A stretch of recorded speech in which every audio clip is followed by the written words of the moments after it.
ખેડા જિલ્લાના સુપ્રસિદ્ધ યાત્રાધામ ડાકોરમાં ભારે વરસાદને પગલે જનજીવન અસ્તવ્યસ્ત બન્યું છે। શહેરના અનેક વિસ્તારોમાં પાણી ભરાઈ ગયા છે, જ્યારે રણછોડરાયજી મંદિર બહાર પણ ઢીચણસમા પાણી ભરાતા જોવા મળી રહ્યા છે।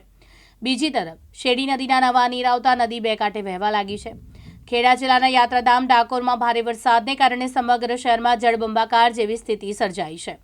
રણછોડરાયજી મંદિર બહાર પણ ઢીચણસમા પાણી ભરાતા દર્શનાર્થે આવતા ભક્તો અને સ્થાનિકોમાં ભારે હાલાકીનો સામનો કરવો પડી રહ્યો છે। સતત વરસાદને કારણે ડાકોરમાં પસાર થતી શેરડી નદી નવા નીર આવ્યા છે। નદીને બે કાંઠે વહેવા લાગી છે। વહીવટીતંત્ર દ્વારા નીચાણવાળા ગામોને સાવચેત રહેવા એલર્ટ કરવામાં આવ્યા છે।